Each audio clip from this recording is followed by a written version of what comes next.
The red herring fallacy is probably the most popularly one recognized by name, and its name actually kind of gives it away. It's just a distraction from the main point. And it's used by politicians pretty commonly whenever they want to avoid a subject. If you ask them about a certain issue, a lot of times a politician will go and attack someone's character, and that really has nothing to do with the issue. They're just trying to make the other person look bad, so it's a red herring. So in the first example, Adamantus says, if we keep fishing at the current rate, the lake will run out of fish. Thrasymachus doesn't like that it's going to run out, and he's like, hey, how can you say that? If we decrease how much we fish, people will go hungry. And Adamantus points out that you are trying to change the subject. The fish in the lake will not repopulate just so people can eat them. Now, the fish would repopulate over the time, but they aren't going to somehow magically stay around just because people need them to eat. So Thrasymachus' point that people will go hungry really isn't valid here.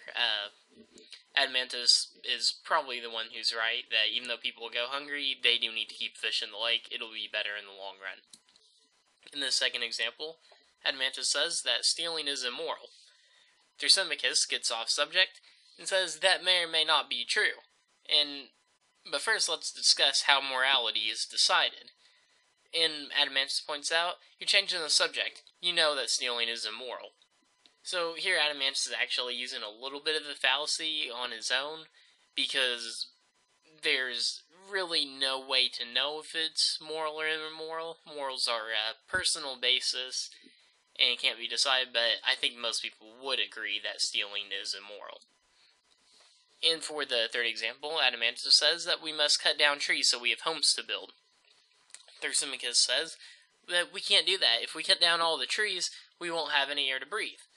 So this is actually a bit of a straw man fallacy and a red herring. It's a straw man because Thrasymachus is misrepresenting what Adamantus said, and it's a red herring because he's trying to change the subject and say, hey, we won't have air to breathe if we do that. And Adamantus replies with, I didn't say we were going to cut down all the trees, just some of them. So Adamantus is once again trying to reason with Thrasymachus, and as usual, it doesn't go too well.